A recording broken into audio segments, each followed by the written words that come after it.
public meeting to order. Yeah, I was around. Welcome everyone to the public hearing on the proposed zoning code changes for accessory dwelling units, also known as ADUs. The topic of today's hearing falls under the Housing for All initiative of Council and proposed potential zoning changes under Title 33 and is separate from the zoning initiative. I'm Councilmember Otto Beatty, and I'm excited about this discussion we're about to engage in.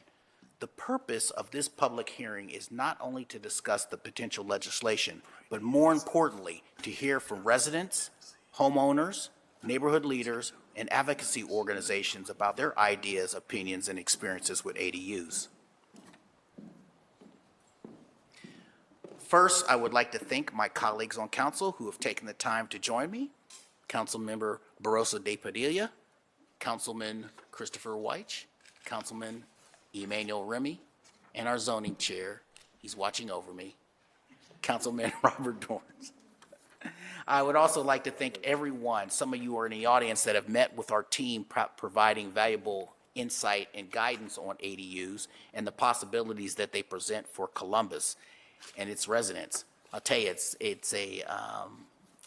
is a unmet need its time is surging here.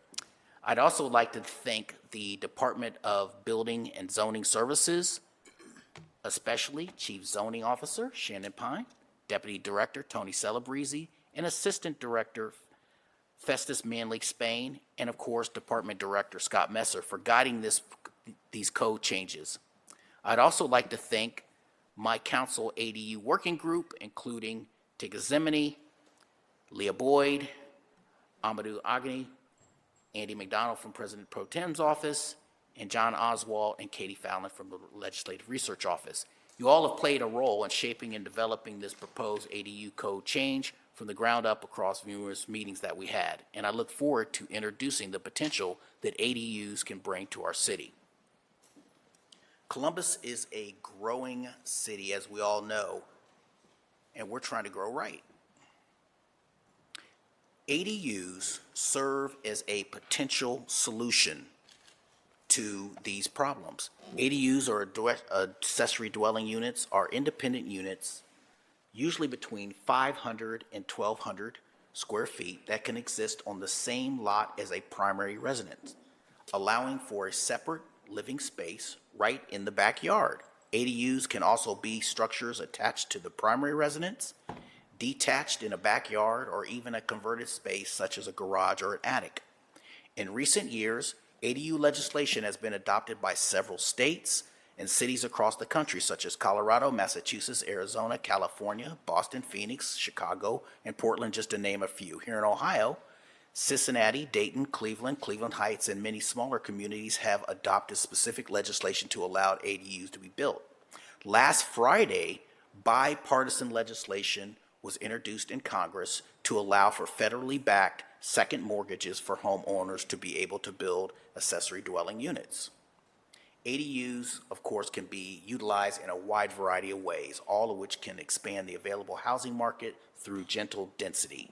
ADUs can house an elderly or young family member, provide space for a caregiver, allow for additional income for homeowners as a rental unit, and above all, ADUs can open up space for multi-generational living, multiple income households and neighborhoods. This will also help keep families together and allow them to reside in their homes and neighborhoods for longer. I can speak to the benefits of ADUs myself. As my mother got older and lived on her own, we didn't want to place her in a nursing home or some type of facility. Instead, my family, we pulled our money together as a family and converted my sister's garage into an ADU so that my mother could stay close to family, maintain her independence, and live comfortably. That space gave her dignity, brought our family peace of mind, and allowed her to spend more time with her grandchildren. I want to help other families have the same opportunity to do so. So why is a code change needed? We have received feedback from residents, some who we'll hear from tonight, that the current code does not provide an easy path to build an ADU. Our council zoning agenda has often contained requests for variances to construct a secondary living unit on a property. Simply put, in many residential areas of Columbus, an additional dwelling unit cannot be built on a single-family lot without requesting a series of zoning variances. Therefore, many people who would like to build an ADU are discouraged, overwhelmed, or priced out of an option that would play a significant role in providing crucial support for their families. Now, we understand that these are not the only obstacles that homeowners face when desiring to build an ADU, but changing the current zoning code will make ADUs more attainable for homeowners and families in Columbus, opening up the doors to wealth building in more close-knit, interconnected neighborhoods. Changing the zoning code is a great first step. So with that, I would like to start our lineup of speakers tonight, and I would like to welcome to the podium our Chief Zoning Officer, Shannon Pine.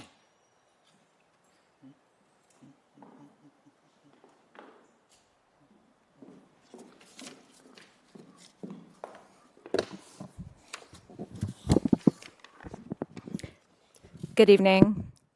Can you hear me? Can everybody hear me?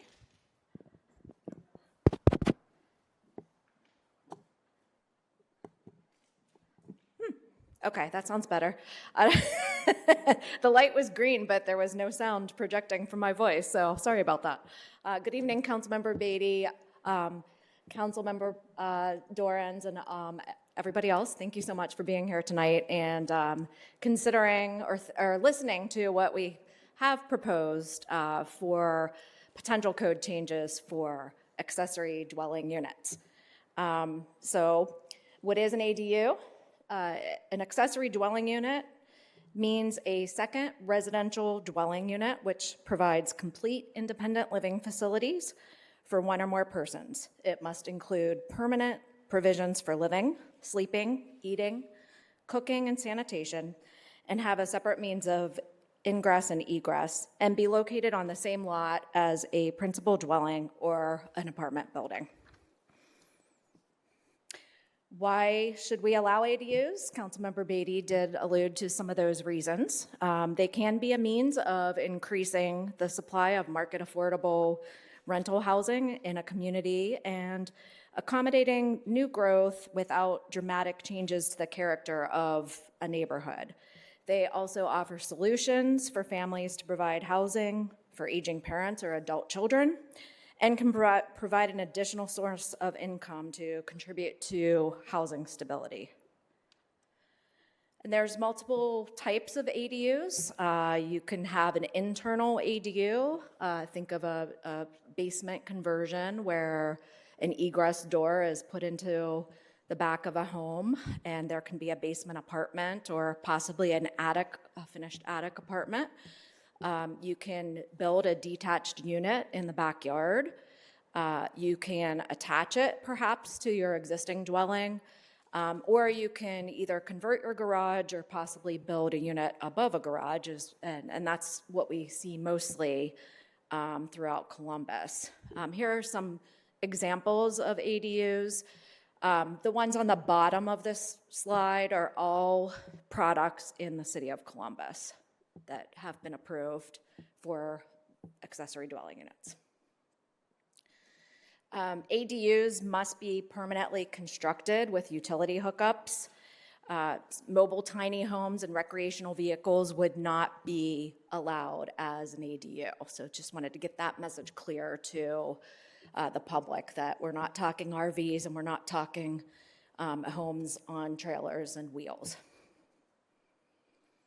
The typical ADU characteristics in Columbus, we analyzed 44 ADUs that were approved between the years of 2019 and 2023. And we looked at things that were already completed or legitimized or the permit was issued in these cases. The arrangement for these 44 is 100% of these structures are detached, 80% are second-story garage, and 20% are single-story. The square footage, 100% of these ADUs are smaller than the principal dwelling, and 722 square feet is the average unit size of these 44, and 22 feet is the average height. I also provided statistics on the districts, and I know this is very hard to read, but the predominant district that we have approved ADUs in is the R4 district, with R2F and R3 close behind. And we've allowed a considerable amount also in our multi-unit residential districts. And then here are some examples of ADUs that went through a council variance process and have been completed, just to give you an idea of the different types that we have throughout the city. These two were new build structures. The upper right is a converted garage structure that was a one-story garage, and the whole structure was converted into an ADU with a second story, and then another carriage house type. We also have the Healthy Homes program through Children's Hospital, through Nationwide Children's Hospital, has been beginning an ADU program as well, where they're building a single unit or two unit on the front with a smaller ADU in the back. So those products have just started coming online recently. Some of the general provisions for ADUs that we're thinking about for these code changes are that we would allow them in all residential districts, our chapters 3332 and 3333 in the Title 33 zoning code. And I wanted to note that they're already allowed in our downtown district, our East Franklinton district, our traditional neighborhood development districts, and the new mixed-use districts in Title 34. The accessory dwelling unit must be subordinate in scale to the principal building. It would not exceed 65% of the floor area or 1,000 square feet, whichever is greater. But in no case shall that ADU exceed the size of that principal building. And then we're thinking of capping the height at 25 feet, not letting it exceed the height of the principal building or 25 feet, whichever is less. Additional code changes include that they would not be subject to the area district lot width requirements and the area district requirements, which equates to lot area per dwelling unit. Total lot coverage would be increased to allow a 65% lot coverage. It's currently 50%. And home occupation would be allowed in these units per the standards of 3332 and 3333. And then the ADU must also be located on the same parcel or lot as the principal dwelling. And no additional parking would be required for that ADU, but the underlying principal residential use would still require parking. And then we have some additional provisions for detached. They would have to be in the rear yard. They must meet minimum required side yards. If there was a building that they were going to repurpose for an ADU, if those side yards did not meet the minimum requirements, that would be okay, that would be exempt. They would be exempt from the fronting requirements, and then the principal dwelling, the rear yards of principal dwellings are allowed to be reduced for detached garage buildings, so we would carry over that same standard to allow the ADU to occupy a certain percentage of the principal building's rear yard. In single unit districts, we would also require that the dwelling be owner occupied, the principal or the new ADU dwelling be owner occupied, or there would have to be a responsible party identified. And then that ADU in those single unit districts would not be able to be used for a short-term rental. There's some other zoning code considerations that we need to think about for this ordinance. We would need to revise side yards. Right now, in certain districts, lots that are 40 feet in width or less only have to have a 3-foot minimum side yard, we would make that the case across the board for all of our residential zoning districts. And then we would also change the maximum total side yard requirement down from 20% of the lot width to 6 feet for those 40-foot wide lots. We would also need to revise parts of the university district zoning overlay to exempt the ADUs from certain requirements of that code. And then Council has been seeing a lot of requests for habitable space above a detached garage. It's not necessarily a complete unit. Maybe it's just a bedroom with a bathroom, or it's an office. Those types of habitable space projects would be allowed with this ordinance as well. And then some other considerations, just to let the public know that building code requirements will still need to be met. Building permits will be required. If the project is in a historic district or an architectural review area, a certificate of appropriateness would still need to be applied for and granted before the ADU could be constructed. Permit-ready plans could help defray design costs. I know the city had been talking about some type of program to help homeowners with that.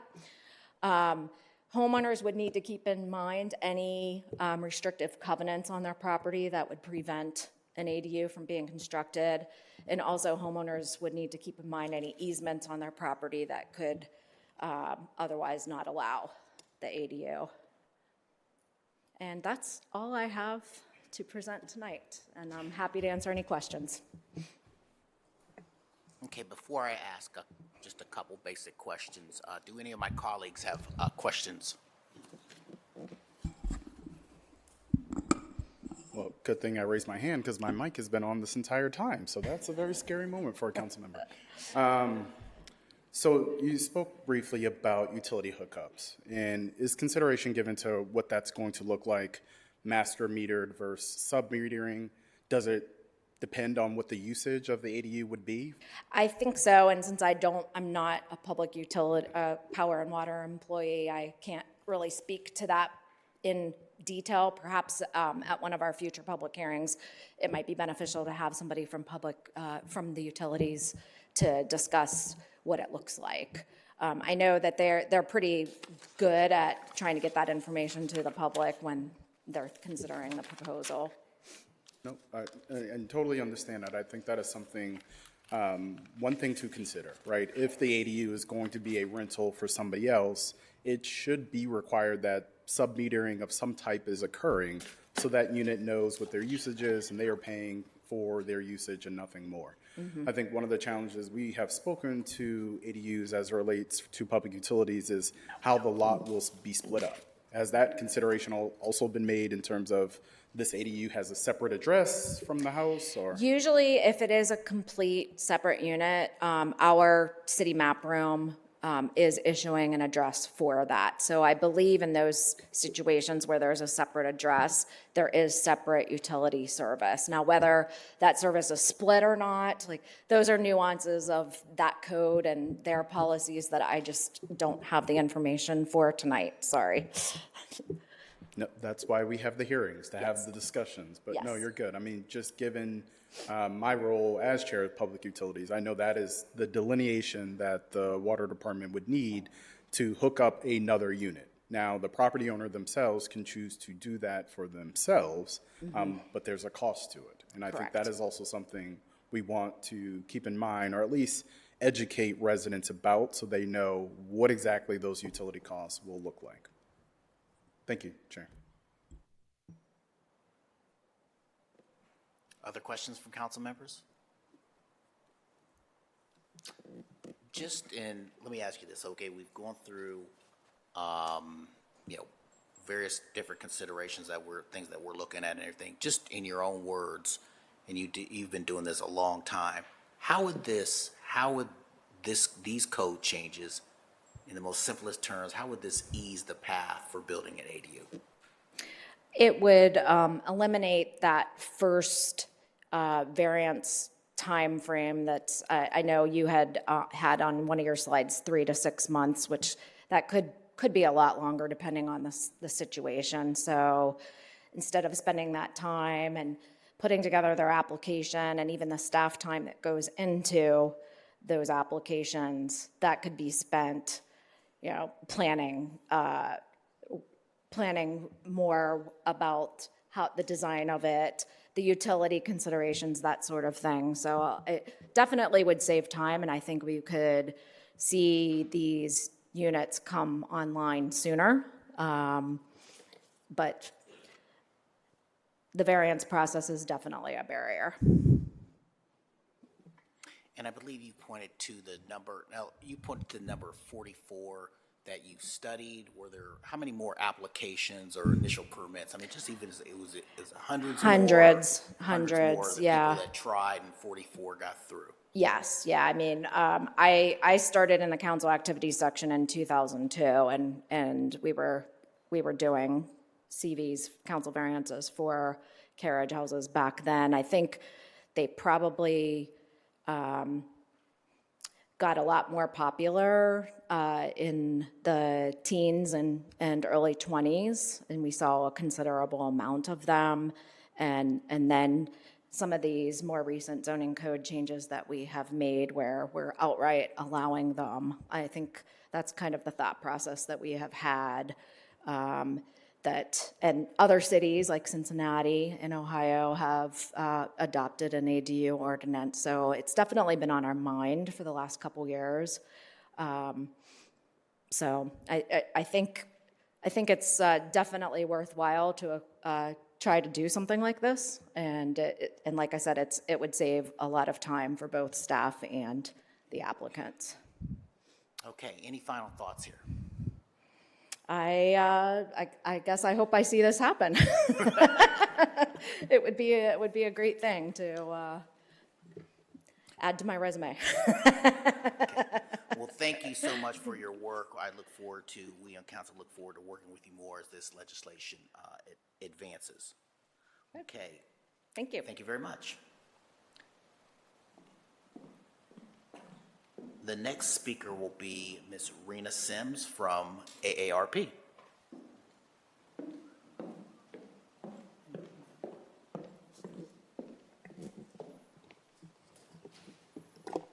Are we still live? All right. Good evening, Councilmember Beatty, Councilmember Dorrance, and esteemed members of City Council. On behalf of AARP Ohio, I want to thank you for this opportunity to provide comments in support of the proposed code changes to allow accessory dwelling units in residential districts. My name is Rena Sims, and I'm the Associate State Director of Outreach and Advocacy with AARP in our Columbus office. I'd like to take a moment to acknowledge the strong letter of support for ADUs from our AARP Ohio State Director, Jenny Carlson, as well as the AARP ABCs of ADU publication, which each of you have been provided.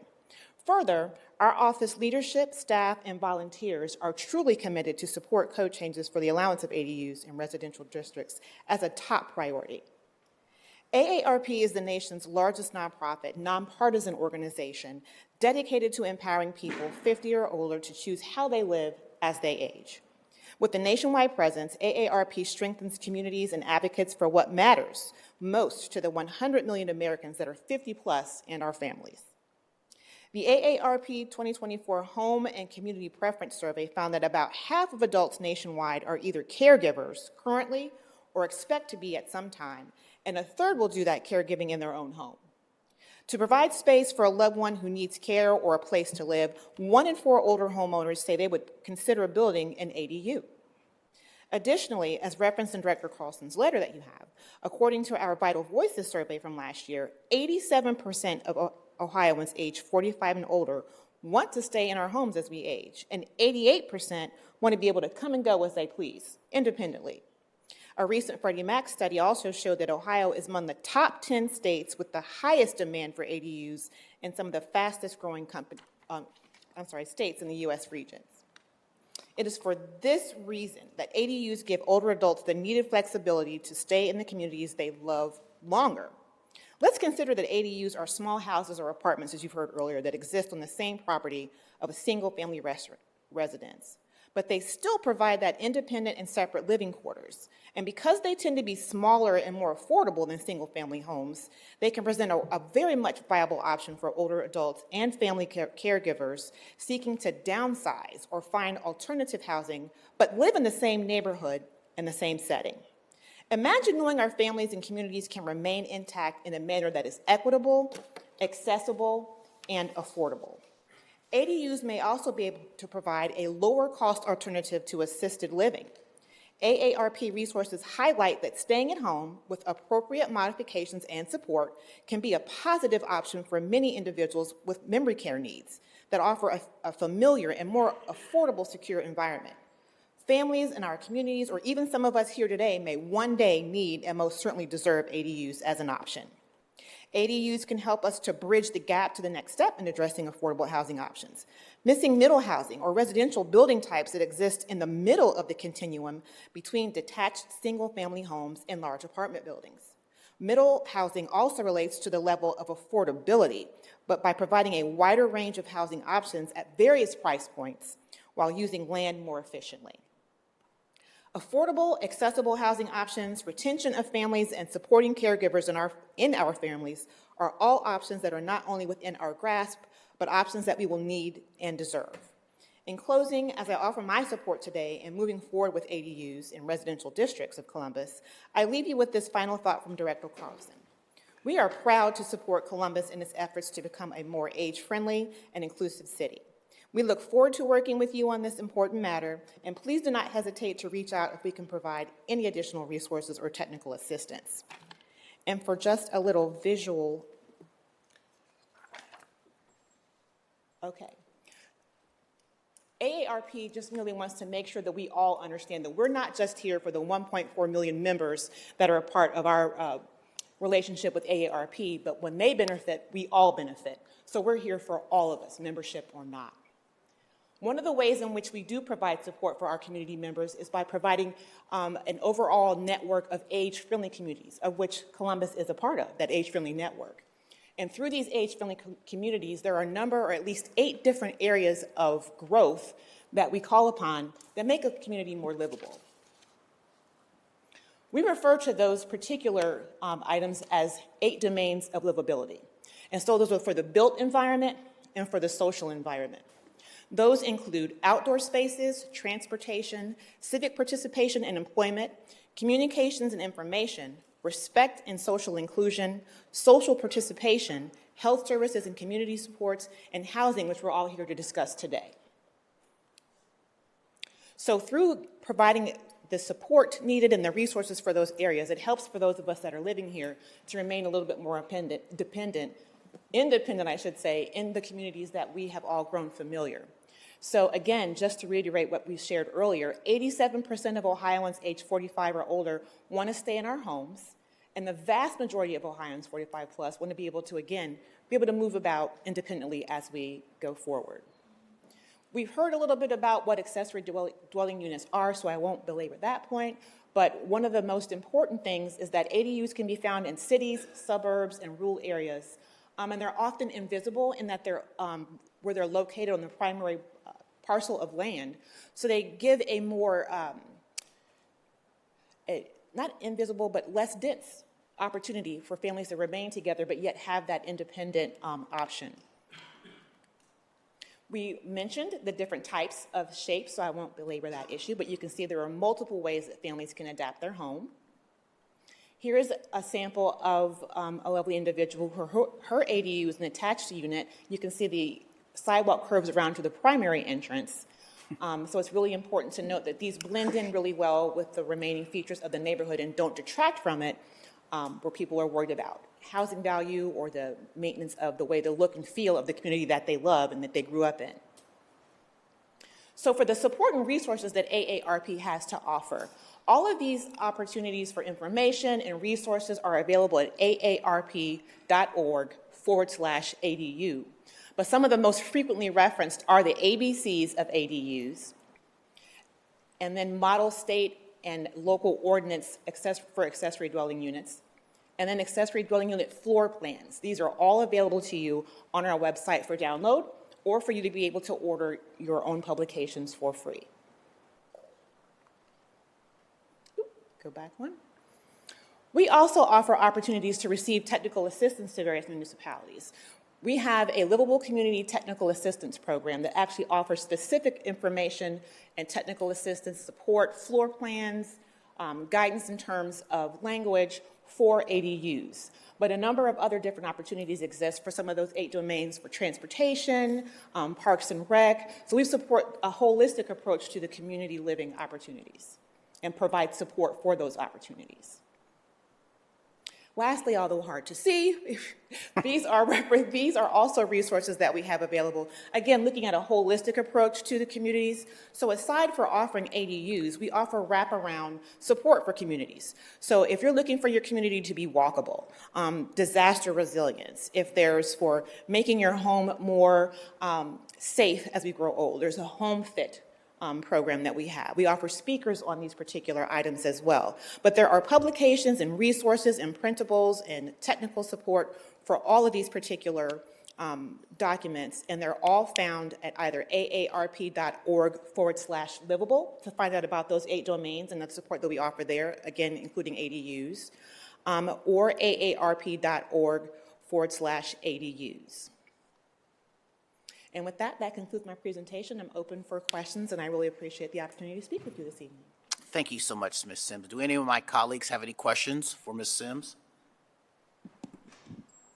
I just wanted to say thank you for being here today. I think before this hearing, we had a screening of a documentary talking about duplexes, and one of the things that we talked about was just how we think about housing and how families are living intergenerationally, right? Not everything from your kids coming back from college and, while they're seeking their independence, wanting to be in a place that is affordable, to helping our older adults age in place, Absolutely. right? And be Yes. close to family and still have that family support. And so for whatever folks are looking for, whether that's additional income, whether it's keeping family close, whatever that looks like, I think especially when we look at the growing populations of Columbus, where, we do have different cultures, that culturally this is something that they do, or again, it's about economics.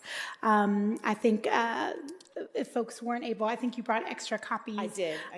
Seeing all the different options that folks have for how they can think about their space, and we can think about our built environment, and how we are taking care of our folks, I just think is important. And I appreciate the thoroughness of the organization AARP putting this together, so folks can rethink how they're living, right? Absolutely. And we can take care of our folks. For a while, I chaired the committee that really worked with our older adults in thinking about how they're aging in place. And especially for all of us, this is a goal that all of us want to achieve at some point. And so I just appreciate the presentation. I appreciate the additional resources. We have a packed house in here. If folks cannot see that, who might be watching at home, and those are folks who are looking for options. I'm assuming that they want to take care of their people. They want to take care of their community. And so, again, I just appreciate you being here today and advocating for this, because this is something that this council certainly thinks about very often as we think about, how we, again, just take care of our folks. So thank you. You're welcome. Thank you. Okay, with that, thank you very much. Thank you very much. The next speaker that I will be calling to the podium will be Kriti Bhuvan-Conseo, representing the Affordable Housing Alliance of Central Ohio. Thank you. Welcome to council. Thank you. Good evening, President Pro Tem Doris. How are you doing? Councilmember Beatty and members of council. My name is Kriti Bhuvan-Conseo, speaking tonight on behalf of the Affordable Housing Alliance of Central Ohio. AHACO is a nonprofit that is committed to using resources, education, and advocacy to close our region's affordability gaps. We believe that greater and more equitable access to accessory dwelling units is a meaningful strategy that can help lower housing costs. ADUs are not a new idea.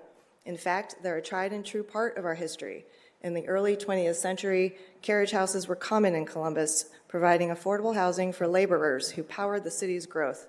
Some of our region's most fabled homes have an ADU story, including the Sell Circus House in Victorian Village and the Gribbins Mansion in Grandview. ADUs are also part of our cultural consciousness. Both Fonzie from Happy Days and Aunt Becky from Full House were living in them.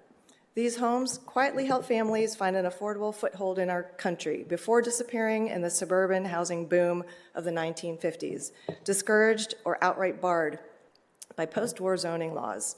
Today, however, ADUs offer a real and flexible solution for modern housing needs. They can be intensely personal, like when used to care for a disabled or aging family member. They can prevent displacement by letting owners rent out unused space to mitigate rising taxes, or they can build wealth with the Federal Housing Finance Agency, finding that homes with ADUs appreciate faster than those without. And just as importantly, ADUs give renters more options and increase healthy competition, especially in a market where prices are rising faster than wages. The public demand for ADUs is real. Freddie Mac found that 35% of people want to own an ADU, usually to help family or generate extra income.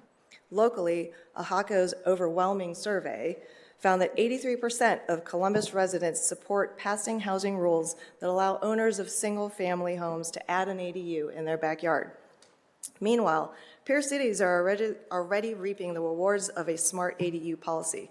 Zoning changes that gave homeowners a broad right to build an ADU led to the creation of over 45,000 new accessory homes in California, representing 28% of new homes for low-earning families, helping the state chip away at its devastating housing shortage. As you consider the parameters of Columbus's policy, we encourage you to carefully weigh two important provisions.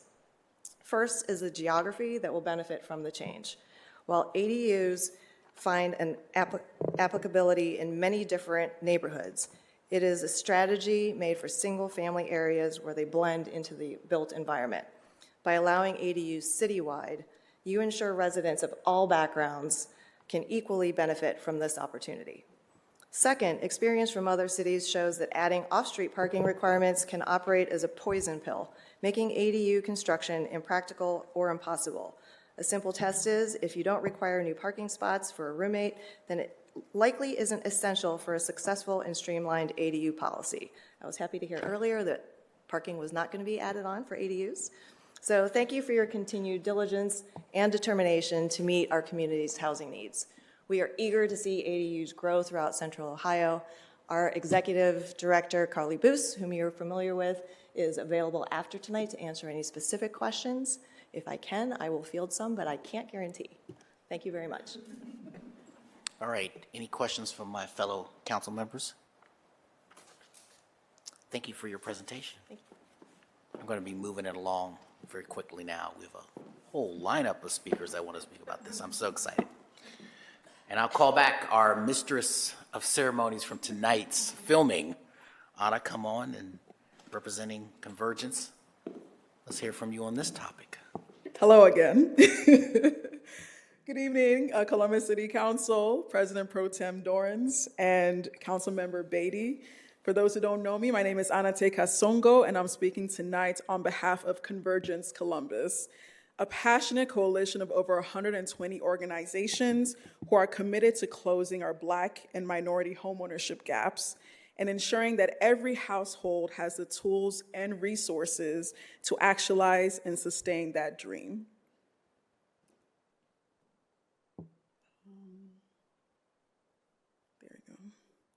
Convergence believes that accessory dwelling units can expand Central Ohio's housing choices to better meet the demands of our vibrant and evolving neighborhoods. In both our structured workstream meetings and our informal conversations among neighbors, ADUs are repeatedly identified as an unrealized opportunity that could give homeowners more flexibility and control over their lives and budgets. We hear homebuyers who want to purchase a home with an ADU to house their mother-in-law who needs in-home care, or secure the future of their child with special needs who will benefit from living close to family. We hear homeowners who need an ADU to help ease the shock of increasing property taxes and insurance bills. We also hear homeowners who wish to use their extra space to help neighbors in need by creating more affordable housing options or discrete pathways out of homelessness. But too often, these worthy ambitions are met by outdated laws and procedural hurdles that push the cost of ADU ownership beyond the breaking point and halt these aspirations. This past spring, Convergence joined forces with the Rise Together Innovation Institute and the Affordable Housing Alliance of Central Ohio to host a design sprint. Our goal: use Franklin County's homegrown expertise to find creative but realistic solutions that can help us navigate past these barriers.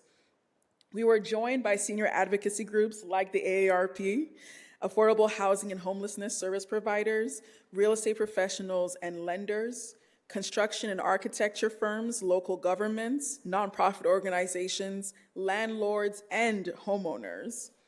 For 3 high-intensity months, this sprint team created 10 uniquely powerful solutions to our local challenge. Those recommendations covered a broad range of topics, including reforming public policy, enhancing community education, supporting beautiful design, and expanding financing and funding opportunities. We found that peer communities like Dayton, Yellow Springs, Bowling Green, Austin, Texas, were ahead of us in designing comprehensive zoning rules that allowed for ADUs in residential areas.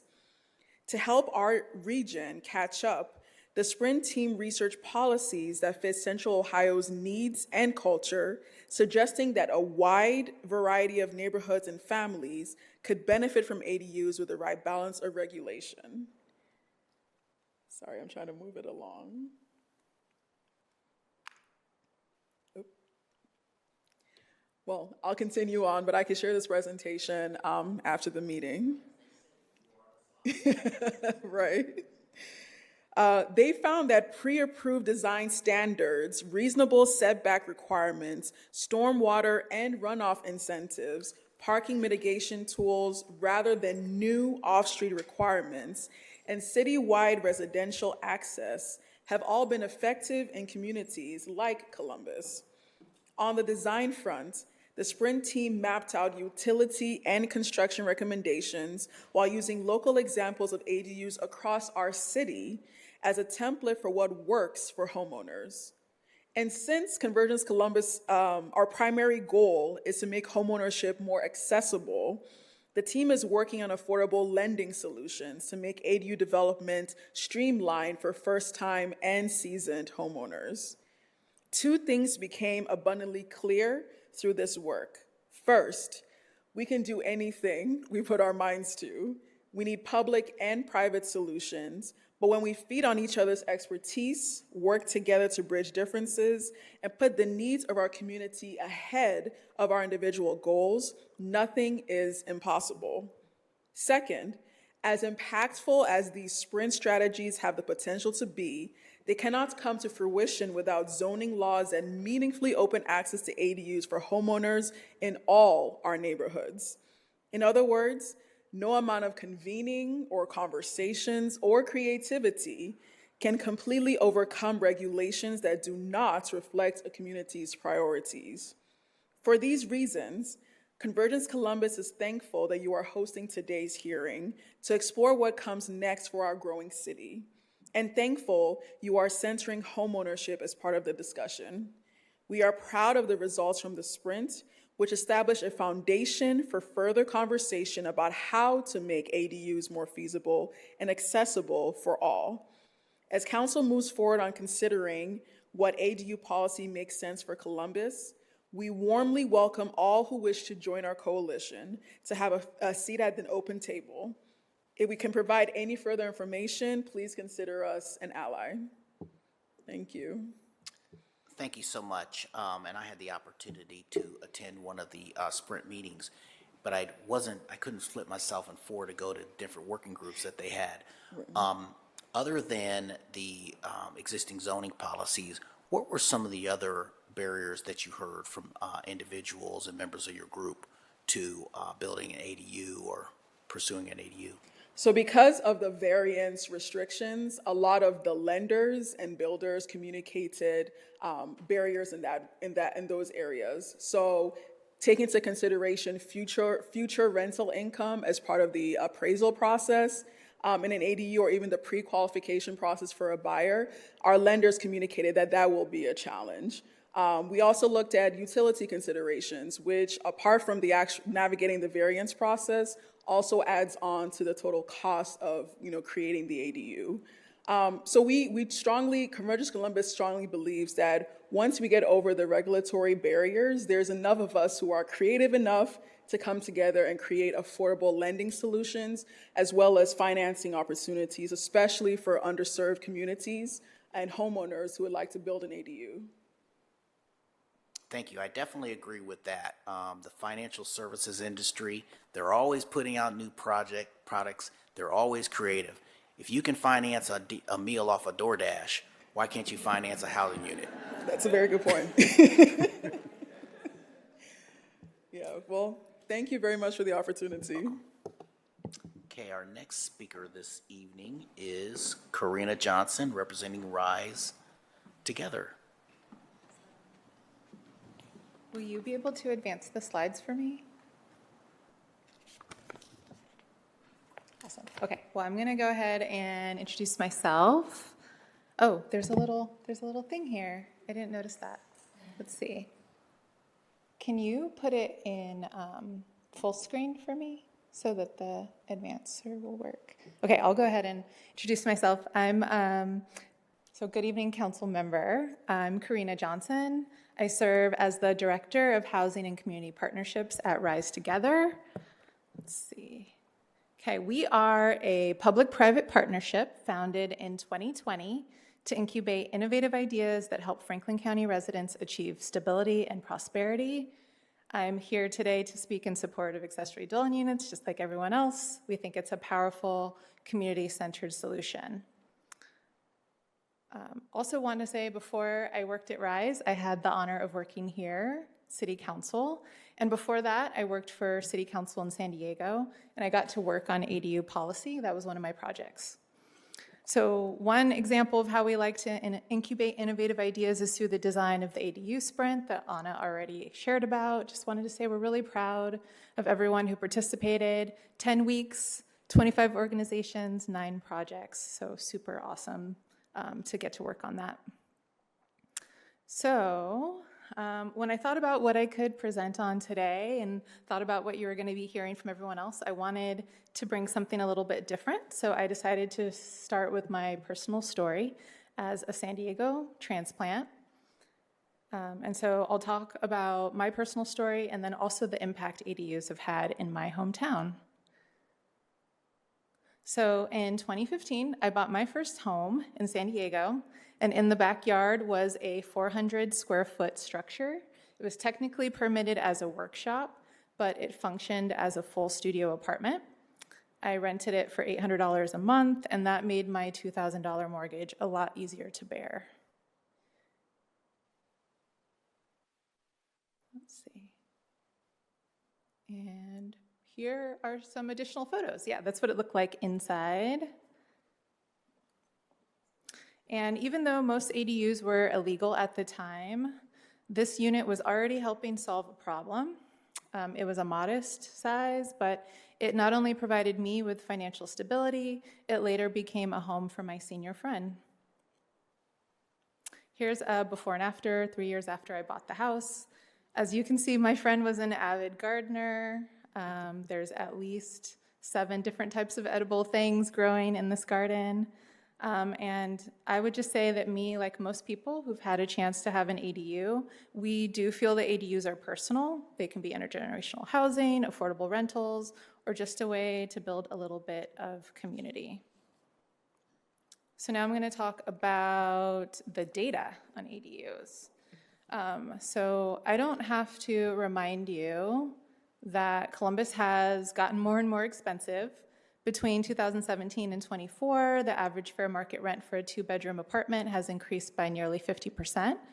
Home prices have risen even faster, with the median home for sale jumping over 54%. But ADUs give us an opportunity.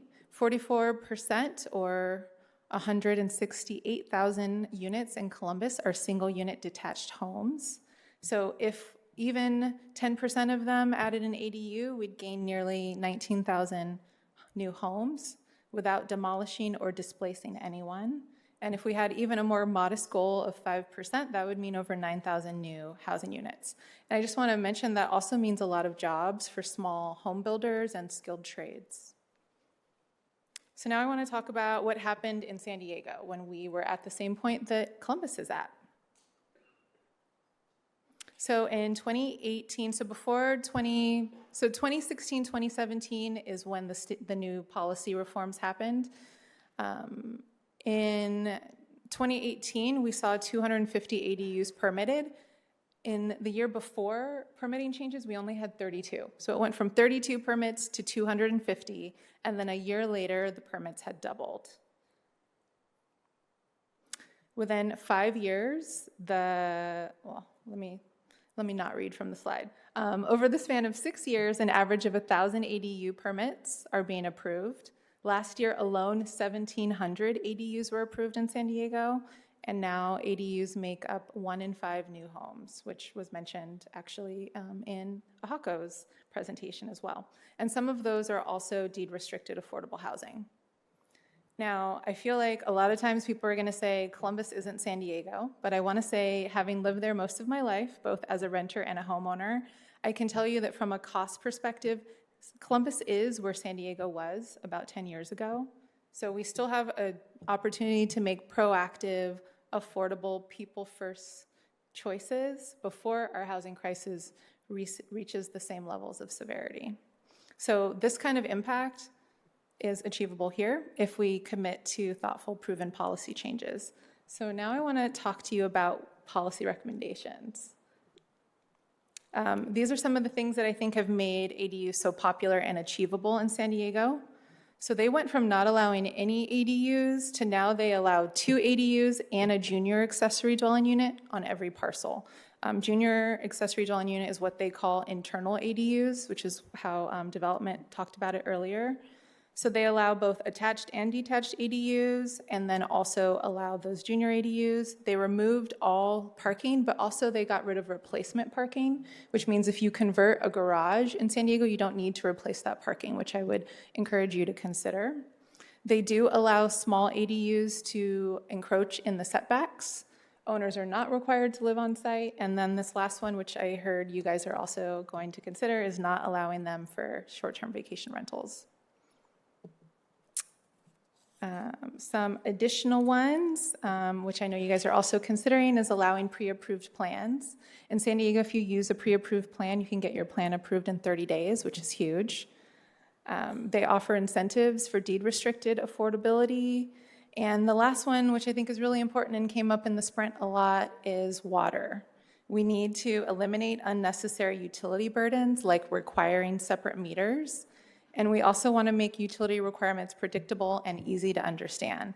So in San Diego, we do water calculations based on a fixture count, which basically says you can use your existing tap unless the number of sinks, showers, and toilets means that you can't meet the new demand. So that also means that if you have a 3-bedroom house with 3 baths, you're not going to be suffering the same requirements as a 1-bedroom, 1-bath. So it's on fixture count. So these are policies that are working elsewhere, and I think they can work here too. My last little bit of thinking is just let homeowners be a part of the solution. Single people, seniors, small households, they want more options in neighborhoods. People with dogs like me want a yard. Not everyone wants to live in a big house or an apartment.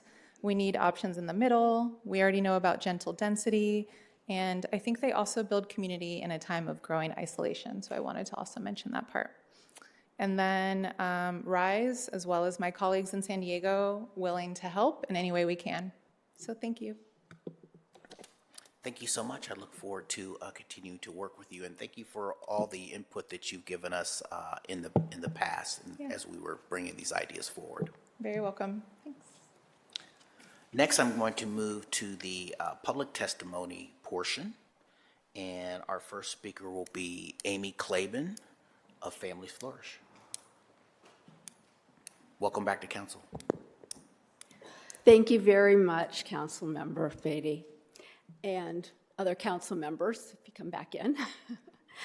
I truly appreciate the opportunity to speak with you today about accessory dwelling units, a thoughtful and timely topic for our growing city. My name is Amy Claiborne, and I serve as President and CEO of Families Flourish. At our organization, we take a practical, proven approach to supporting hardworking families, folks who are doing their best, often under very challenging circumstances, to build a better life for themselves and their children. Through a combination of individualized coaching, rental support, and monthly workshops, our families are seeing real, measurable progress. We're proud to report that participants in our program have experienced an average 58% increase in income. That's about $17,000 per year, which for many families is truly life-changing. In the past year alone, 90% reported improved housing situations, and we've seen encouraging strides in both economic and emotional well-being. We believe deeply in the power of place. Where a child grows up matters, and if we can open the doors to stable, welcoming communities, families don't just survive, they thrive. That's why we believe it's time to make room for creative, reasonable solutions that can help people get that crucial first step forward. Accessory dwelling units, or garden suites, as they're sometimes called, offer exactly that. They're modest, respectful homes that can give a small family access to a neighborhood they might otherwise only dream of. I think many of us can agree. Everyone deserves a fair chance to build a better future. These units can help make that possible without compromising the character or charm of neighborhoods. I've met mothers working 2 jobs just to get their children into a school district that meets their needs. I've sat with parents who spend more time commuting than connecting with their kids, all because of where they can afford to live. These are not people looking for handouts. They're looking for a fair shot, and that's with the right support, they absolutely rise to the occasion. Our vision is simple. Allow ADUs to serve as stepping stones, not always permanent solutions, but often as a place to start. From there, families can grow, build savings, buy a home of their own, and maybe one day offer that same opportunity to someone else. That's the kind of cycle we should all be proud to support, one of growth, self-reliance, and dignity. So today, I respectfully ask that you support policies that allow ADUs to flourish everywhere here in Columbus, and in doing so, serve as a model for broader Central Ohio region. This is a smart, compassionate step that reflects the values of a community that believes in opportunity for everyone. Thank you again for your time, your leadership, and your commitment to making Columbus a place where families can truly flourish. I'm happy to answer any questions. And Councilmember Beatty, thank you so much for your leadership. Thank you, and thank you for bringing up the issue of the value of mixed income communities. I think that's been left out of this discussion a little bit, so thank you for bringing that up. Thank you. We try to bring it up in all housing conversations because it is something we don't always talk about. And mixed income communities where it works, when there's legislative requirements to create it, it's great for families and it's great for opportunity. Okay, thank you very much. Thank you. The next speaker that we'll be having is Yvonne Riggy from YR Architects and Design. Hi, thank you. My name is Yvonne Riggy. I have a practice for about 10 years now. I practice architecture, but I'm a resident over in Westgate, Hilltop area. And I'd like to speak to you as not only an architect, but also as a homeowner who built an ADU in the backyard. So I have a unique perspective of having the architecture lens, the builder's lens, and property owner's lens. I guess also a developer in a way. But I'd like to just speak a few minutes about my journey to see if there is, thank you Shannon again for talking about all the different things, but to see what I went through and to hope that with this legislation that other people don't have to go through the same thing. So we built our ADU. We finished it about 4 years ago. We started the process 6 years ago. And during that time, I had to stand up here and talk about 10 different variances that we had to go through in order to get our project approved. And I worked with Shannon and everyone at the city beforehand to kind of socialize the idea of a garage conversion to ADU. So at the time, I believe it was one of the very first garage conversion projects. But after speaking, getting it approved, well, first we did before the council variance process, we had to speak to our neighborhood association. So we had a couple months of process that we had to go through before we can start breaking ground on any of this. But after learning about all these proposed legislative changes, we would not have to go through any of that because all 10 variances would potentially be covered by this legislative change. So we had 3 variances that had to deal with the lot itself. We had 4 dealing with parking, and we had the other 3 dealing with the ADU itself.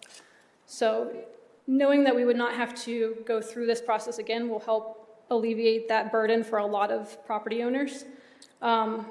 Just speaking from architecture fees, that whole zoning process, zoning code is confusing in general, but a property owner who never has read the code is going to have to go to a professional to help them navigate that process. So if we could sidestep that problem entirely, you could save a couple $1,000s on design fees right there. So I think that would also help tremendously encourage people to want to do this project. But since doing my project, I've actually had the opportunity to speak to, I would say, 50 or so property owners here in the city, either on a consulting basis or them coming to my studio to take a look at our ADU or going to their property and talking to them about all the issues that they might have. And the most eye-opening experience for them is learning about all the burden of the zoning issues that they're going to have to address and the construction cost to go about doing it. So I think those 2 things are the biggest hurdles for a lot of property owners here. And I would love to continue to have these conversations to be a resource for you guys and answer any questions you have about our process to hope that we can make these changes to make it easier for everybody else to go through that process themselves. So thank you. Yes. Again, as I made in remarks earlier, this is a good first step, but it's a necessary step to eliminate part of it. You're building something new. It's there's going to be hiring professionals, finding a contractor, etc. It's not like going to Home Depot and picking out a shed that gets delivered in. But again, every step that we can take to make the process easier, and I do agree that both financial institutions, entrepreneurs, contractors, everything's going to adjust to the marketplace once we take this first step. Thank you. All right, the next speaker is Catherine Green. Catherine Green. Thank you, Ms. Green. Welcome, Thank you, Councilmember Beatty, for allowing me to offer my testimony today. My name is Kathy Green. I reside at 458 East Whittier Street. You may know me as the zoning chair for the Columbus Southside Area Commission. However, today I am speaking as a Columbus resident. That being said, I will report on data as it relates to accessory dwelling units on the south side. My husband Mike and I are the proud owners of a 1-story ADU located behind our home. The process of getting it approved and built was challenging. We submitted for a council variance in February 2022, which was approved 3 months later. A council variance was required because of the creation of a second unit on our parcel. Our property is zoned R2F, but 2 dwelling units are only approved by right if they are connected, and ours is not. We had the common variances, including 0% rear yard, reduced parking, and smaller lot size. Our sewer line was able to use the same connection as the main house at a cost of $8,000 versus the $30,000 to $50,000 for a new connection, and we chose to add a separate electric service. As this is a 1-story ADU, we chose to make it ADA compatible with a full ADA bathroom. Now I'd like to share some additional data on accessory dwelling units approved for the South Side since 2015. From 2016 to 2021, 5 BZA variance applications were approved for carriage houses for additional living space, but not for separate dwelling units. At that time, adding separate dwelling units with parking reductions was not viewed favorably. In the same time period through now, there have been an additional 20 variance applications for ADUs. Of these 20, 5 are one-story and the remaining 15 are carriage houses. Of those 20, 9 have not yet been built. When I reached out to the architects of those who have not yet built, for reasons, one mentioned financing, another mentioned the costs, especially if a new connection to water and sewer are required. I believe that the addition of the built ADUs in our neighborhood has not had any negative effect on the quality of life of the neighbors. Instead, it has added living space available to the property owners for their own use, family member use, or for additional income options. Additionally, it has added density to an almost fully built-out neighborhood.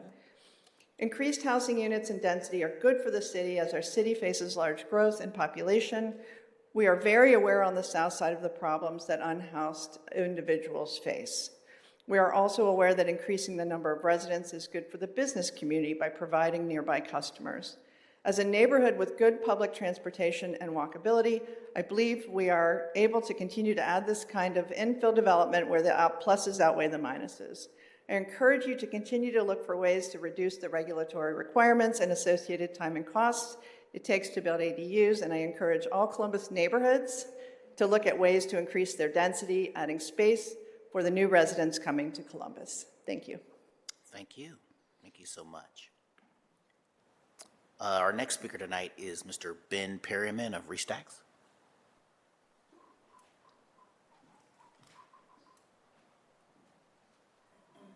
Welcome to council.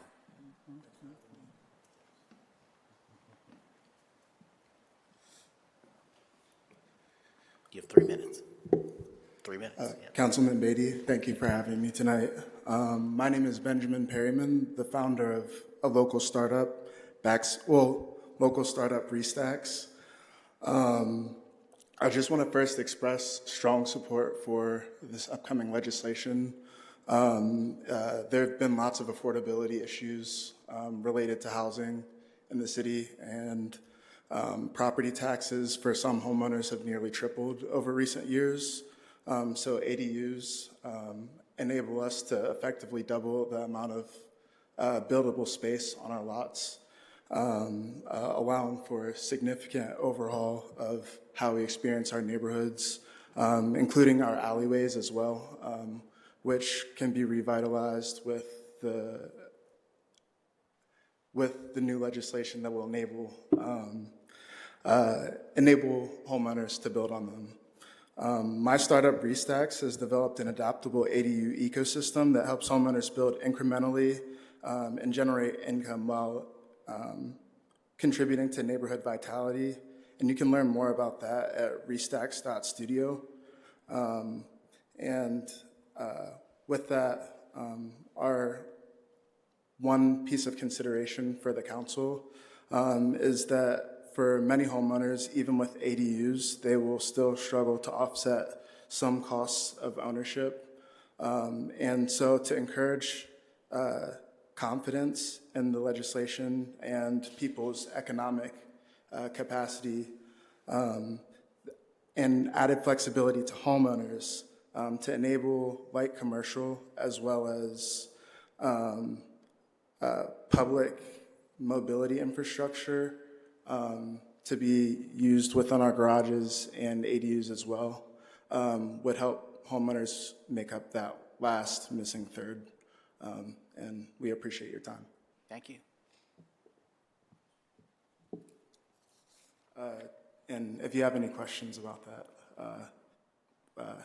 we can answer them at restacks.studio. All right, I look forward to it. All right, our next speaker is Emily Long Rayfield.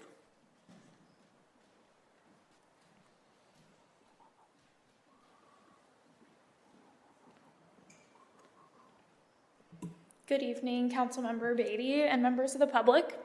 My name is Emily Long Rayfield, and I serve as the lead development manager at Healthy Homes, Nationwide Children's Hospital's nonprofit affordable housing developer. And we're committed to providing and preserving affordable housing in the South Side and Linden communities. At Healthy Homes, we have successfully built 2 accessory dwelling units with a 3rd under construction in Linden. Thank you, Shannon, for putting the one on the presentation. Both of these 552 square foot, 1 bedroom, 1 bath accessory dwelling units are currently occupied at affordable rents on the South Side. We've seen firsthand how ADUs can play a critical role in addressing the housing needs of our city. These units contribute to the creation of mixed income neighborhoods and offer residents more choice in where and how they live. As mentioned previously, whether that's a young adult seeking their first place, an older adult looking to downsize, or a caregiver who needs to live near a family. We believe the proposed code changes to expand ADU allowances are a step in the right direction. Eliminating the current variance process would significantly streamline development timelines and make it easier to deliver more housing faster. We applaud the City Council's commitment to Housing for All and Columbus Forward, and we strongly support this initiative to expand access to ADUs across residential districts. Thank you for your leadership and for the opportunity to speak today. Thank you. All right, our next speaker is Leonardo Rodriguez. Leonardo Rodriguez. Welcome to council.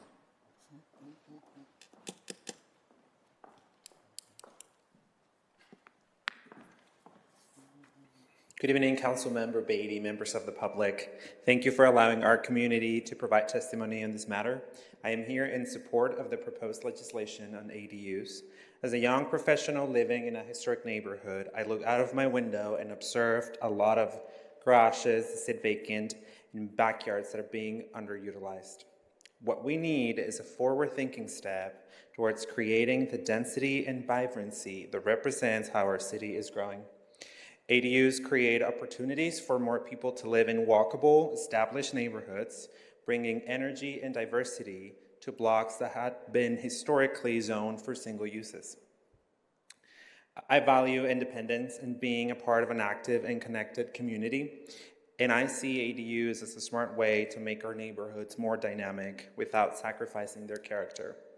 This is about embracing growth while staying rooted in the human aspect that makes urban living meaningful. Columbus has a chance to lead with forward-thinking policy that acknowledges the real need of its residents across all generations and walks of life. ADUs are a strategy that addresses the need of our housing ecosystem for all kinds of housing typologies.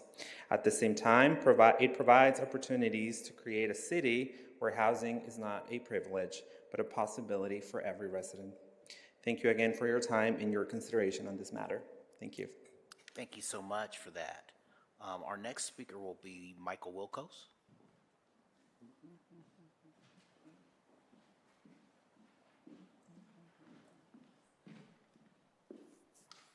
Welcome to council. Thank you.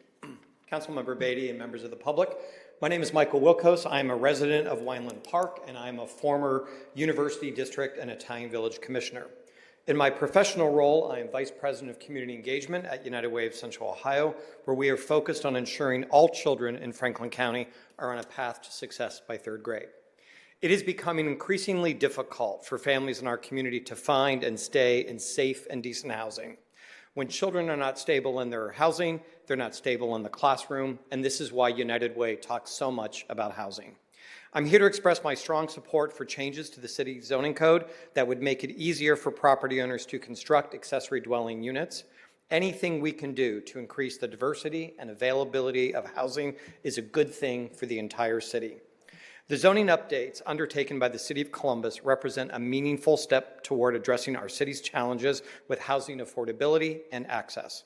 By allowing ADUs such as backyard cottages, basement attic units, and garage conversions, the city can promote more diverse housing options for families, seniors, and individuals who need access to flexible living arrangements across their lifetime.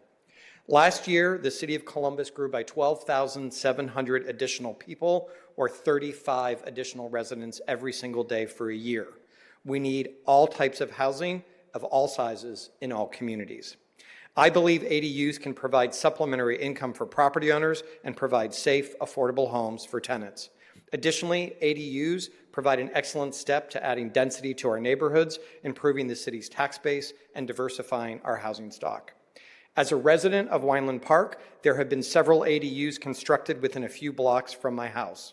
All of these required complex variances, adding costs and delays to the property owner. In my community, the Civic Association, Area Commission, city staff, and others all supported building these units that required such a cumbersome process.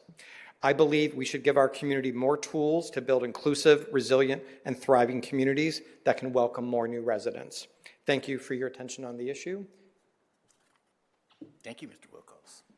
Our next speaker is Anthony Schoenfeld.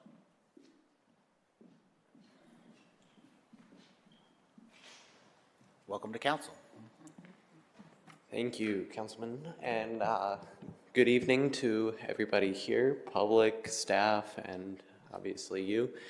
I am here to voice my support on these proposed changes to the zoning code to allow for ADUs. I am a high school student going into my senior year over at Hilliard Bradley High School on the far west side.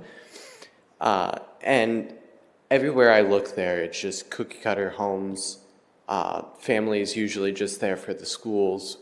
And I think this is a great opportunity to create a more vibrant area, build a bigger community, and just overall bring better development, bring new ideas. As a senior, I am looking into universities and stuff.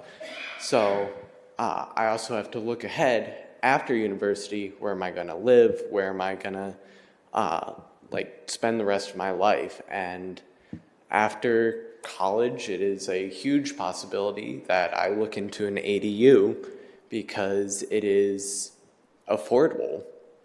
Here in Columbus, there's an affordability crisis for housing, and I would like to see cheaper housing. That is it. Thank you for your time, and yeah. Thank you so much.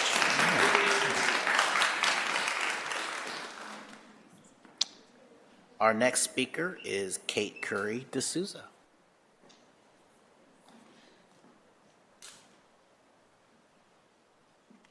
Good evening. Thank you for the opportunity to speak. My name is Kate Curry D'Souza, and I'm a resident of the Near East Side and the former chair of the Near East Area Commission. I'm here tonight because I believe that accessory dwelling units, or ADUs, represent a powerful tool for the future of Columbus. It's rooted in the history of our neighborhoods and how they were built. They offer a dignified way for our seniors to age in the communities that they've loved for decades, and they provide a path to downsize, maintain an income, or live close to the family who can provide care. Beyond that, ADUs can help more of our residents live affordably near bus lines, grocery stores, medical centers, and schools. They're a key piece of the puzzle that in building a more accessible and equitable city for everyone. But this positive vision is at risk for ADUs to be a community benefit that is to be utilized and not an investment vehicle to be exploited. We need clear and thoughtful guardrails. Right now, we're seeing developers exploit loopholes, pushing through variances to build what are essentially two full-sized homes on a single lot, all under the guise of creating an ADU. This is not the gentle density we were promised. We must properly define what an ADU is, and I propose a clear standard. An accessory dwelling structure should not exceed 2 stories or 50% of the square footage of the primary home. This standard should be clear enough that the variances for things like street frontage or alley setbacks are not needed. We must also address the intended use. We are told that these units are for grandmothers and for recent graduates, but we're seeing developers openly state in commission meetings that their plan is to use them for short-term rentals. So we cannot pretend that these are for aging in place when we know that they're being acquired by private equity firms and for-profit rental companies that have no stake in our communities. We need affordable housing for residents and not for hotel rooms for tourists. Finally, as we add density, we cannot sacrifice our environment. Columbus is already losing its tree canopy at an alarming rate.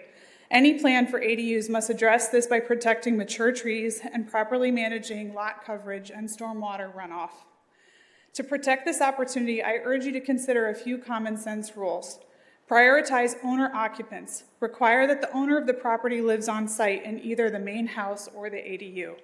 This is the single most effective way to ensure ADUs serve residents, not remote investors. This is also something that the commissions had brought to Councilmember Dorans in the conversation about short-term rentals, because we've seen violence break out in these locations, and we don't want to see that happen with these accessory dwelling units. Keep ownership simple. Codify that the ADU cannot be sold separately from the primary home and prevent lot splitting. Establish clear use guidelines, create transparent rules that prioritize long-term residential housing over short-term rentals. By adopting these protections, you can ensure ADUs keep our community safe, stable, and affordable. Let's embrace this opportunity to build a better Columbus for the people who actually live here, both now and in the future. Thank you. Okay, so I just want to make sure I have your points correct. Your feedback is requirement of owner occupancy. Yep. Okay. Prohibition against lot splitting. Yep. Okay, this is it. I know Karina was here. This was a big issue in California. And then what was the third one? I want to make sure I have that down. Was there a third point on that? Pull it back open.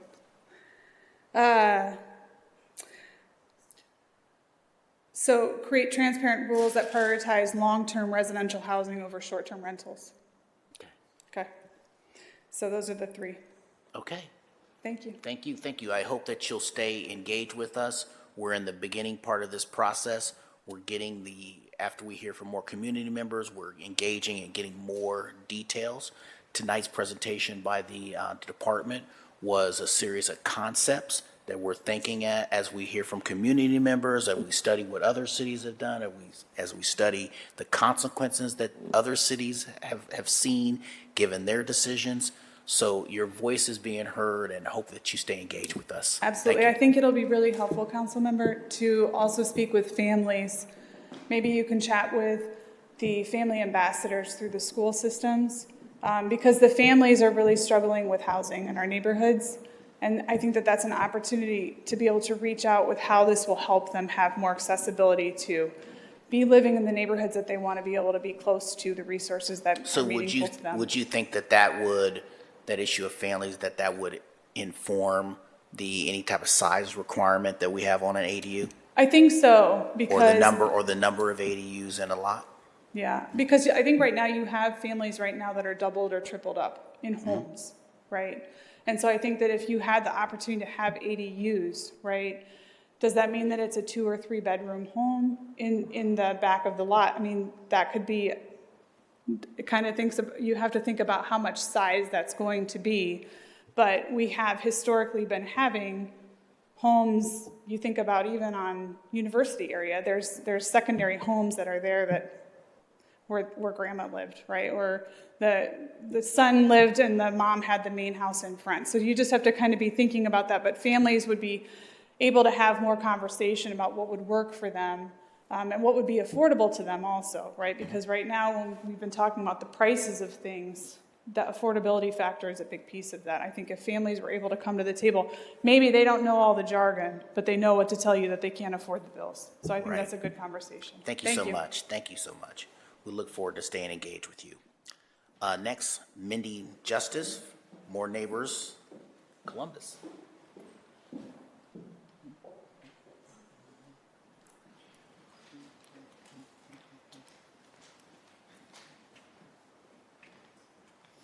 Hello. Hello, Hi, neighbor. Councilmember Beatty. Hello, neighbor. Hello. Today I am talking in my capacity as a co-founder of Neighbors for More Neighbors Columbus. I will keep it brief because a lot of folks have made a lot of wonderful remarks that I couldn't agree with more. But for the record, I am here to for the proposed changes. I like a lot of what I heard from Shannon Pine. I appreciate the presentation. What we know is that creating more housing of all types is exactly what Neighbors for More Neighbors stands for. That is our mission. By allowing ADUs of a variety of type, whether that's a backyard cottage or basement or attic unit or garage conversion, we can gain incrementally more housing, which is one of the many things we need to get ourselves across the finish line during our series of population growth. As with any new policy, I do want to reinforce a few nuances. Devil's always in the details. There's 3 important policy priorities that I think have been echoed by others that I want to share as a priority on behalf of Neighbors for More Neighbors. First, ADUs should be allowed by right in 100% of residential places. No limitations, it's that simple. If we are to bring the most land into play, we need to build out that critical need during our critical need. Second, connections to existing utilities. I heard the discussion and I know that more follow-up is needed, but it is critical that if you're going to connect in, that there is a practical, cost-effective means to do so, and that additional separate utility hookups that are arduous in pricing, which could be cost prohibitive and unnecessary, don't stand in the way. Third, and most critically, there absolutely cannot be any off-street parking requirements. And I want to add in the note she said about even having to offset reduction in parking. We know that housing policy should first be about homes and not be catering to mobility. Let the marketplace determine the mobility. So these updates, there absolutely cannot be any off-street parking requirements. So these updates represent a meaningful step forward. I'm really proud of the City of Columbus, this body, for taking up a really holistic approach to housing. This is another piece of that toolkit, and we've got to get through that entire toolkit. I am proud to support the changes and further conversation if you'd like it. Thank you. Okay. Again, your three points or your suggestions, again, you want to make sure ADUs are in 100% of the residential zoning districts. Second, allow a reasonable connection to utilities. Yeah. All right. And then third, from a cost no parking requirements. And no parking requirements. Okay. Thank you very much. Okay, our next speaker is Deidre Scriven from Modern Ohio Realty. Is she here? Oh, hello. Hello. Thank you, Congressman Beatty, for allowing me to speak. And thank you, fellow humans. My name is Deidre Scriven. I'm a real estate agent with Modern Ohio Realty. I'm a community activist, an artist, and a lifelong resident of Columbus, Ohio. I serve communities that have too often been left behind: Black families, queer families, single parents, and aging homeowners. Humans who have worked hard to build their lives in this city but are finding it harder and harder to stay here. First off, I'd like to thank you and give my support to these proposed ADU zoning changes. I think they're bold, necessary, and long overdue. The mission behind it, to create a more affordable, accessible, and sustainable housing through creative use of space, is exactly what we need in Franklin County. I think it's a great step towards building new generational wealth through home ownership by allowing ADUs and breaking down some of the barriers that will allow for financing for new home ownerships to benefit from their equity that they're building. But I'm going to talk a little bit about the differences in size of lots. So in the suburbs, when you buy a $250,000 house, you're going to have 7,000 to 12,000 square foot on average. If you're in the city in urban areas, for a $250,000 house, you're going to have 2,500 to 5,000 square foot. So you have the same amount of price for the house, but you have a whole lot less space available. So I don't want this proposal to unintentionally shut out many inner city homeowners, especially those on small and medium-sized lots. There are a few ways that I think this policy can be truly inclusive. One, adaptive setback rules, allowing smaller setbacks for lots under 6,000 square feet.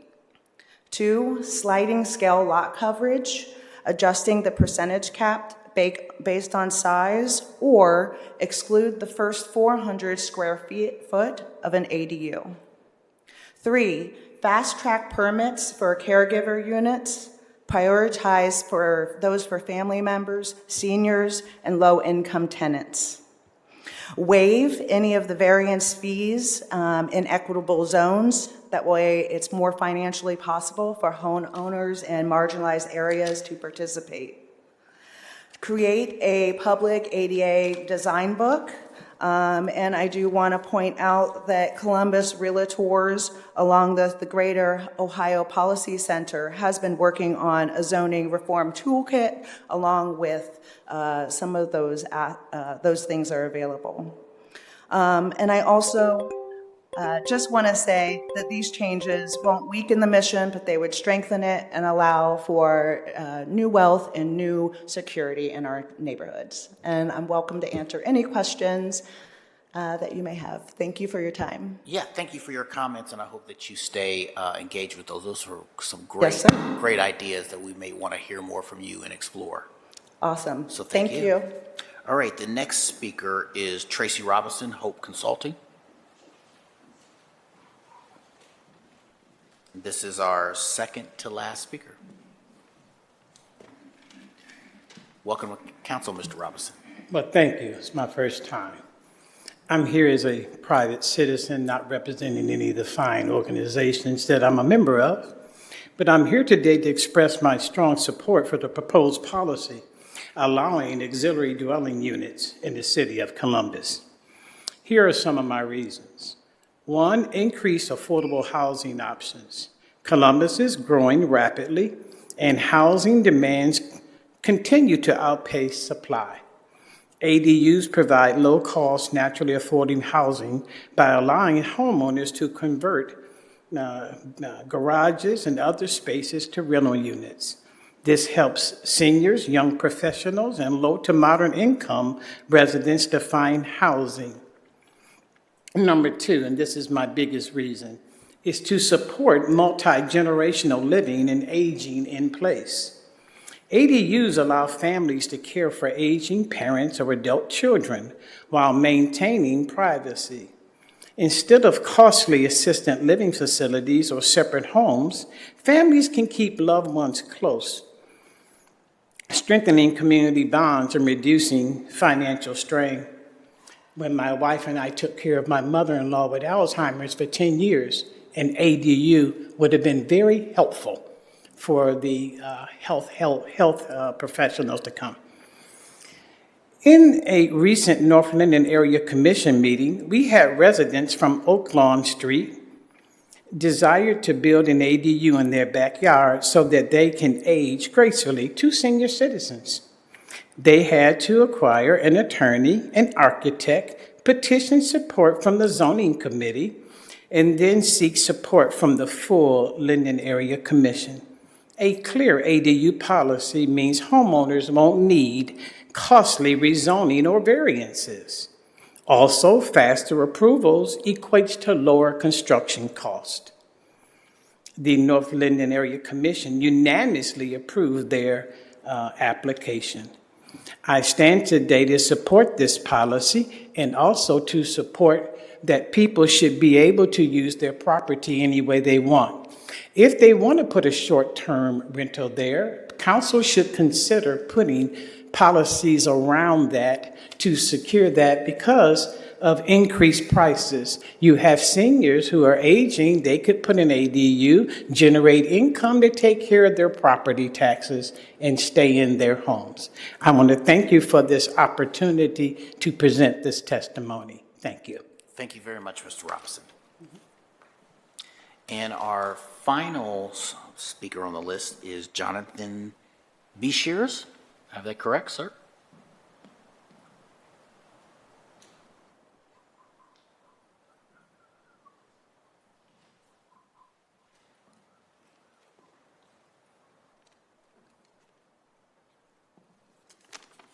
Welcome to council, sir. Thank you. My name is Jonathan Bashirs, and I've lived in Columbus for over 30 years. And in addressing this issue and speaking in support of ADUs, I thought about coming in with facts and figures showing that additional dwelling units won't hurt anyone's property values. I was going to talk about how the neighborhood that I grew up in had duplexes and ADUs and it didn't hurt anything. But I don't think that's the correct approach. Because many people continue to view this as some sort of an abstract policy discussion. It is not. This is a humanitarian issue, an ethical issue, even a spiritual issue. When Jesus was born, his family had to go stay in the manger with the animals because there wasn't enough room at the inn. That was only a temporary setback. His family had a home to return to once their business was finished. But if we choose not to update our zoning to allow enough housing for everyone, we are telling people that there isn't enough room for you in Columbus. Look no further than cities like San Francisco that have refused to update their zoning. People are forced to live in tents on the sidewalk because there's nowhere that they can afford. The frightening thing about this is that many of those people are employed. These are people that work hard. The people that make coffee for us. They cook our food. They provide security to keep us safe. They watch our children. These are productive members of society that are doing everything right and are still struggling to afford basic housing. We stand at a crossroads. Is Columbus going to look at those people and slam the door shut in their face? Too late. Should have gotten here sooner. Are we going to tell them that there isn't enough room? That you need to not just stay in the manger, but you need to go live in the manger like a farm animal? Is that who we are? Is that what we're going to tell people? Or are we going to say that all human beings are made in the image of God? That everyone deserves a chance at the American dream? Are we going to say, if you want to come to Columbus and do all the right things and work hard, contribute to our city, there's a place for you? Are we all going to stand together and build a city that works for everyone, not just the people that got here in time? We need to do what's right, and we need to do what's right for everyone. Thank you.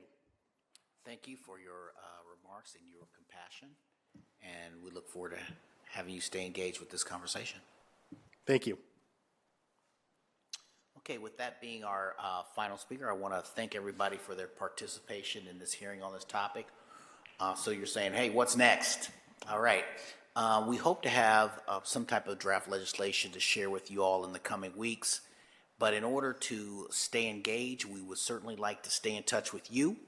When you go out into the hall, there's a QR code that you'll find on the table outside of the chambers, and there'll be a contact form that you can fill out so you can get on an email list. If you have any further comments or questions, in the meantime, please contact my office.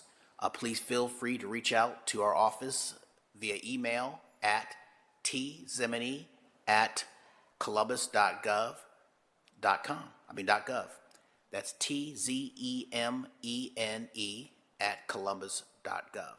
Thank you very much, and this meeting is adjourned.